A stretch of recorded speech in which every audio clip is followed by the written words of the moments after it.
Hello दोस्तों। तो नमस्कार आप सभी को। दोस्तों, सबका मतलब जितने भी एस्पिरेंट होते हैं या फिर जो भी कैंडिडेट होते हैं जो गवर्नमेंट जॉब की तैयारी करते हैं, चाहे वो किसी भी प्रतियोगी परीक्षा की तैयारी कर रहा हो, चाहे वो यूपी ट्रिपल एस की कोई परीक्षा देने जा रहा हो, जैसे यूपी पैट है और यूपी ट्रिपल एस सी की लोअर पीसीएस है, या फिर अन्य देखिए जो सभी आने वाली प्रतियोगी परीक्षा है, उस कोई भी वो एग्जाम देने वाला है। और सबसे बड़ा एक क्वेश्चन होता है कि हम लोग जीएस को कैसे तैयार करें, क्योंकि ऐसा होता है कि हम पढ़ते तो बहुत हैं जीके, बट एग्जाम में जाने के बाद हम क्वेश्चन नहीं लगा पाते। तो देखिए उसके पीछे का सबसे बड़ा रीजन ये होता है कि हम लोग पढ़ते तो बहुत है लेकिन प्रैक्टिस हम बहुत कम करते हैं, जिसकी वजह से हमारे जो कॉन्सेप्ट और जो फैक्ट होते हैं वो रिवाइज नहीं हो पाते, और एग्जाम में क्वेश्चन को टैकल करने का तरीका हम लोगों को नहीं पता होता। दोस्तों, किसी भी एग्जाम को निकालने के लिए नॉलेज का होना बहुत जरूरी नहीं है। उससे ज्यादा जरूरी होता है कि हम लोग किसी भी परीक्षा को टैकल कैसे कर रहे हैं, क्वेश्चन को अटेम्प्ट किस प्रकार से कर रहे हैं। और तो उसी को ध्यान में रखते हुए मैंने एक प्लान शुरू किया है कि हम लोग चाहे वो कोई भी परीक्षा हो जिसमें जीएस का रोल होता हो, और मोस्टली 98% जो गवर्नमेंट एग्जाम होती है उसमें जीएस का रोल होता ही होता है। तो हम लोग क्या करेंगे, प्रतिदिन के हिसाब से एक वीडियो लाएंगे जीएस की, जिसमें लगभग 30, मिनिमम 30 और मैक्सिमम 50 क्वेश्चन हुआ करेंगे, जिसमें प्रत्येक क्वेश्चन की व्याख्या भी साथ में दी होगी। और उसी के साथ क्या करेंगे कि जैसे हमने क्वेश्चन तैयार किया, क्वेश्चन के साथ अगर कोई इंपॉर्टेंट कॉन्सेप्ट है या फैक्ट है, उसके साथ ही चर्चा भी करेंगे। तो हम लोग बहुत मतलब धीरे धीरे बहुत प्यार के साथ में हम लोग जीएस को कवर करेंगे, चाहे वो पॉलिटी हो, इकोनॉमी हो, हिस्ट्री हो या इन्वायरमेंट हो, सभी सब्जेक्ट को कंबाइंड लेकर के चलेंगे। तो चलिए वीडियो को स्टार्ट करते हैं इसी के साथ।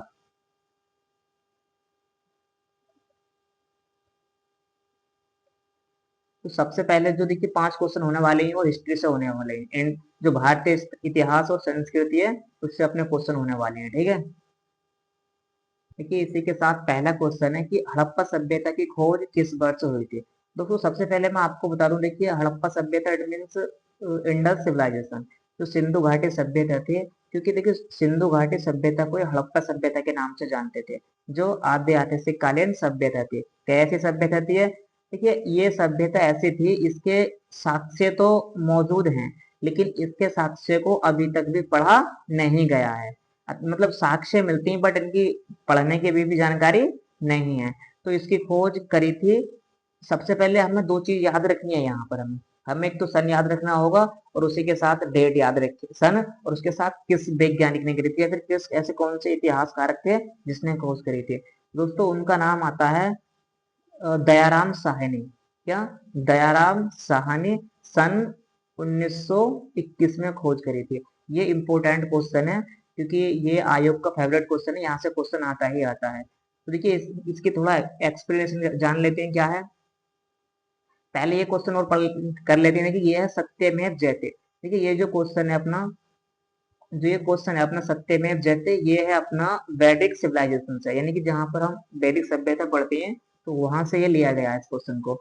तो सत्यमेव जयते किससे लिया गया? ऋग्वेद से, या मुंडकोपनिषद से, या सामवेद से, या रामायण से। तो देखिए इस जो सत्यमेव जयते है, इसको मुंडकोपनिषद से लिया गया है। कहाँ से लिया गया है? मुंडकोपनिषद से। ऋग्वेद में क्या है? देखिए ऋग्वेद में होती है हमारे जितने भी ये जो यज्ञ वगैरह होते हैं, पूजा पाठ, सब ये ऋग्वेद में आते हैं। और सामवेद में हमारे आते हैं जितने भी ये गायन होती है, संगीत शास्त्र, संगीत है, गायन है, उसको इस सामवेद के अंतर्गत सम्मिलित किया जाता है। तो हमारा दूसरा क्वेश्चन था सत्यमेव जयते। तो मैं आपसे बता रहा था कि सत्यमेव जयते को किससे लिया गया है? मुंडकोपनिषद से लिया गया है। बात करते हैं ऋग्वेद की। तो ऋग्वेद में क्या होती है, जितने भी हमारे पूजा पाठ कर ये होते हैं, किसमें होते हैं वो? यज्ञ वगैरह, वो होते हैं ऋग्वेद के अंतर्गत। और भैया सामवेद के अंतर्गत किसको शामिल करते हैं? सामवेद के अंतर्गत हम लोग रखते हैं जितने भी गायन होते हैं, गायन, संगीत को रखते हैं। किसको रखते हैं? संगीत को। तो संगीत कला को किसके अंतर्गत रखते हैं? सामवेद के अंतर्गत।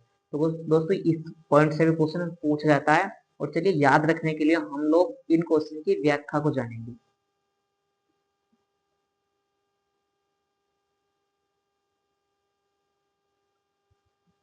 ठीक है, तो ये क्या है? पहला क्वेश्चन था, इसकी जो खोज करी थी किसने करी थी? दयाराम साहनी के द्वारा 1921 ईस्वी में रावी नदी के तट पर स्थित हड़प्पा स्थल का उत्खनन किया गया था। दोस्तों एक और हमें यहाँ से पॉइंट मिलता है कि जो हमारी इंडस वैली थी, जो सिंधु घाटी सभ्यता थी, वो किस नदी के तट पर थी?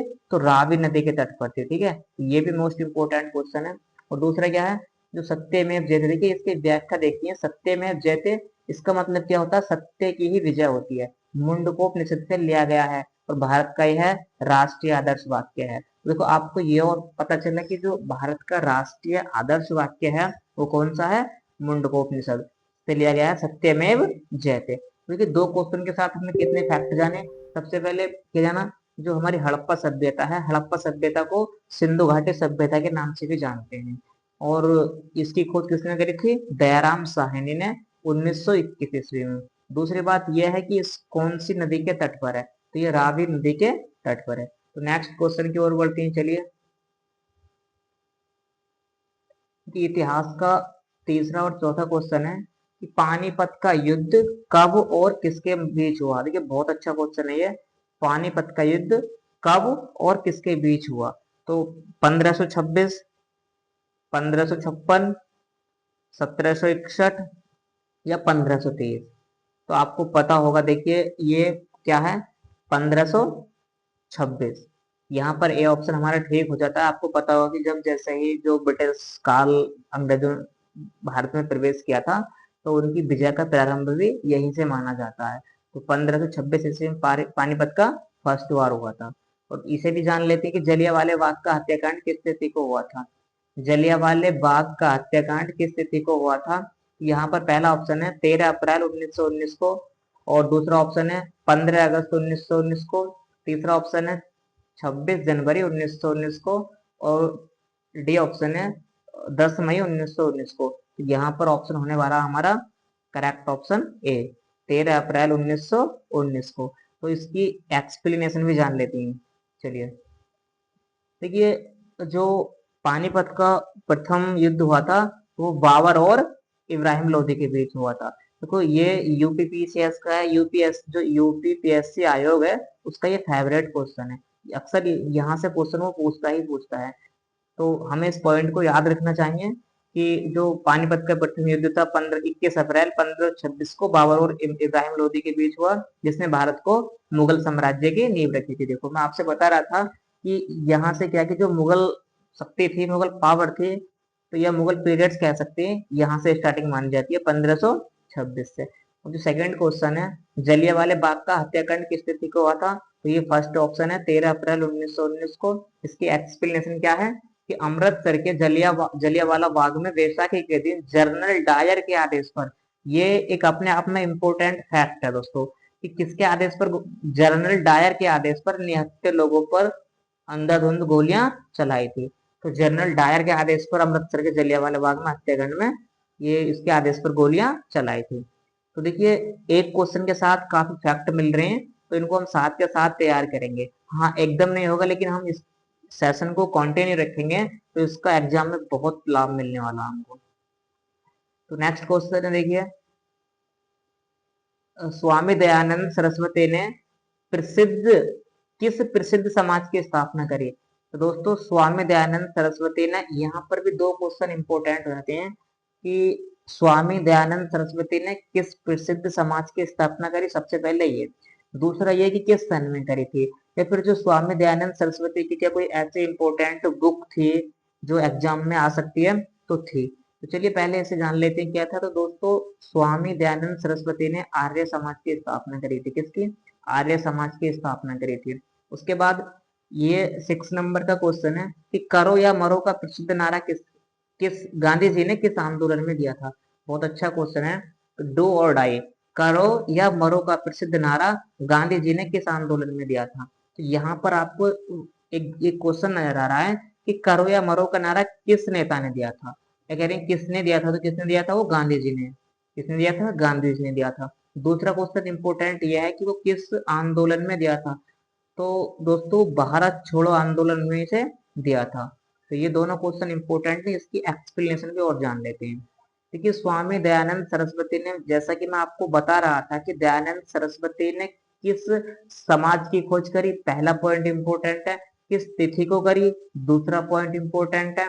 कहाँ पर करी, तीसरा पॉइंट इंपॉर्टेंट है। तो पहला पॉइंट क्या है, देखिए सबसे पहले दयानंद सरस्वती ने आर्य समाज की स्थापना करी, ठीक है। दूसरे नंबर पर 1875 में करी थी। और तीसरा पॉइंट है मुंबई में करी थी, क्योंकि ये भी एग्जाम में देखने को मिलता है। और इनकी क्या है, एक नारा था इनका, वेदों की ओर लौटो, वेदों की ओर लौटो। ये भी एक अपने आप में इम्पोर्टेंट पॉइंट है कि वेदों की ओर लौटो जो नारा था किसने दिया था, तो वो दयानंद स्वामी दयानंद सरस्वती ने दिया था। तो ये फिर डू और डाई के बारे में बात कर लेते हैं कि ये 8 अगस्त को शुरू हुआ था। 8 अगस्त 1942 को शुरू हुआ भारत छोड़ो आंदोलन। महात्मा गांधी ने इसको दिया था। महात्मा गांधी ने करो या मरो का नारा दिया था भारत छोड़ो आंदोलन के अंतर्गत।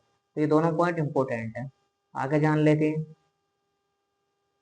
देखिए अभी तक हमने हिस्ट्री के कुछ क्वेश्चन करे। अब क्या करेंगे हम लोग, जो भारतीय संविधान राज्य व्यवस्था है उससे क्वेश्चन करते हैं। चलिए देखिए, संविधान सभा की प्रारूप समिति के अध्यक्ष कौन थे, इसके वेरी वेरी इंपॉर्टेंट क्वेश्चन है ये।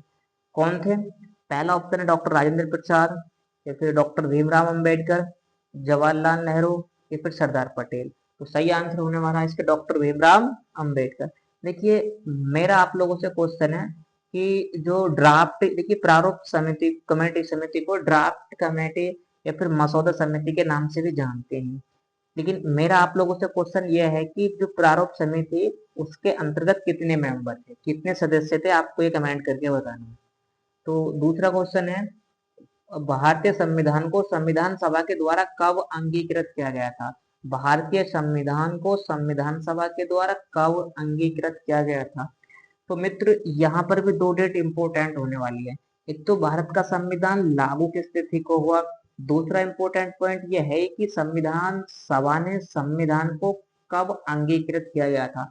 तो ये एग्जैक्ट डेट होने वाली है 26 नवंबर 1949 ईस्वी को। 26 नवंबर 1949 ईस्वी को संविधान को अंगीकृत, आत्मर्पित, या फिर और भी इसके नाम आ सकते हैं, तो ये याद रखना है। लेकिन भारत के अंतर्गत संविधान कब लागू हुआ था, वो हुआ था 26 जनवरी 1950 ईस्वी को। चलिए आगे इसकी व्याख्या भी थोड़ी सी जान लेते हैं क्या है। देखिए 29, ये भी इम्पोर्टेंट है कि जो ड्राफ्ट समिति थी, प्रारूप समिति किस तिथि को उसका गठन किया गया था। तो 29 अगस्त 1947 को गठित 7 सदस्य प्रारूप समिति, जिसके अध्यक्ष कौन थे, डॉक्टर भीमराव अंबेडकर थे। कब, 29 अगस्त 1947 को। दूसरी बात यह है कि इसके अंतर्गत 7 मेंबर थे, टोटल कितने मेंबर थे, 7 मेंबर थे, ठीक है। और तीसरी क्या है कि देखिए जो ये क्वेश्चन था संविधान सभा वाला, 26 नवंबर 1949 ईस्वी को संविधान को अंगीकृत किया गया था। इसीलिए इस दिन संविधान दिवस मनाते हैं दोस्तों, जबकि 26 जनवरी 1950 को पूर्णतः लागू हुआ था। नेक्स्ट क्वेश्चन है दोस्तों कि देखिए इसमें आंसर दिया हुआ है कि भारतीय संविधान के अनुच्छेद में अस्पृश्यता का अस्पृश्यता का अंत है। तो इसको बोलते हैं अनटचेबिलिटी, यानी कि छुआछूत। हमारे देखिए भारतीय संविधान के दोस्तों भाग 3 में, भारतीय संविधान के भाग 3 में फंडामेंटल राइट्स दिए हुए हैं, यानी कि मौलिक अधिकार। और मौलिक अधिकार के अंतर्गत जब हम इक्वलिटी की बात करते हैं, समानता की बात करते हैं, तो आर्टिकल 14 से लेकर आर्टिकल 18 तक समानता के अधिकार हैं हमारे, जो न्यायालय के द्वारा परिवर्तित हैं। तो दोस्तों जो अनटचेबिलिटी की बात करता है, छुआछूत को मना करता है, तो वो क्या है, अनुच्छेद 17, आर्टिकल 17। और नेक्स्ट क्वेश्चन है हमारा, भारत के राष्ट्रपति को पद एवं गोपनीयता की शपथ कौन दिलाता है। देखिए राष्ट्रपति को पद एवं गोपनीयता की शपथ कौन दिलाता है, तो वो है चीफ ऑफ जस्टिस इंडिया, यानी भारत के मुख्य न्यायाधीश, भारत के मुख्य न्यायाधीश। अब आपसे मेरा ये क्वेश्चन है कि जो राष्ट्रपति है, राष्ट्रपति के चुनाव में कौन कौन सम्मिलित होता है, ये आपको बताना है। इसकी व्याख्या के बारे में जान लेते हैं कि संविधान के अनुच्छेद 60 के अनुसार भारत का सर्वोच्च न्यायालय के मुख्य न्यायाधीश राष्ट्रपति को शपथ दिलाता है। और ये देखिए अनुच्छेद 17 में मौलिक अधिकारों के तहत छुआछूत, अस्पृश्यता का पूर्ण उन्मूलन करता है और इसे कानूनी दंडनीय अपराध माना जाता है। काफी इंपॉर्टेंट क्वेश्चन है ये।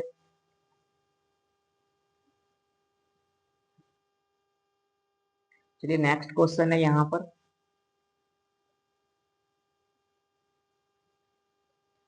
स्वतंत्र भारत के प्रथम मुख्य निर्वाचित आयुक्त कौन थे? स्वतंत्र भारत के प्रथम मुख्य निर्वाचन आयुक्त कौन थे? ये आयोग का प्रीवियस ईयर क्वेश्चन पेपर है, यानी PYQ है। बहुत क्वेश्चन आता है इससे। तो कौन थे? पहला ऑप्शन है सुकुमार सेन, दूसरा ऑप्शन है TN सेशन, और तीसरा ऑप्शन है सुशील अरोड़ा, और चौथा ऑप्शन है राजीव कुमार। तो यहाँ पर जो ऑप्शन होने वाला, ए ऑप्शन यहाँ पर करेक्ट होने वाला, सुकुमार सेन। और यहीं पर जो हमारा 12वां क्वेश्चन है, इसे देख लेते हैं। संसद के उच्च सदन अर्थात राज्यसभा के सदस्यों का कार्यकाल कितने वर्ष का होता है? तो ए ऑप्शन है हमारा 5 वर्ष, बी ऑप्शन है 6 वर्ष, और सी ऑप्शन है 4 वर्ष, और डी है निश्चित काल। तो दोस्तों इसका जो करेक्ट आंसर होने वाला है वो बी ऑप्शन होने वाला है। एग्जैक्ट 6 वर्ष होता है। कितना? 6 वर्ष होता है। इन दोनों क्वेश्चन की हम लोग व्याख्या के बारे में जान लेते हैं। देखिए, सुकुमार सेन 21 मार्च 1950 को 1958 तक भारत के पहले मुख्य चुनाव आयुक्त रहे, जिन्होंने भारत के पहले आम चुनाव आयोजित कराए थे। और यहीं पर राज्यसभा एक स्थायी सदन है जो कभी भंग नहीं होती। इसके सदस्यों का कार्यकाल 6 वर्ष का होता है तथा 1/3 सदस्य प्रत्येक दूसरे वर्ष सेवानिवृत्त होते रहते हैं। ये इम्पोर्टेंट पॉइंट है अपने आप में कि 1/3 सदस्य प्रत्येक दूसरे वर्ष सेवानिवृत्त होते रहते हैं। दोस्तों ये थे आज के क्वेश्चन, और नेक्स्ट वीडियो में हम लोग यहाँ से कंटिन्यू आगे करेंगे। तो धन्यवाद।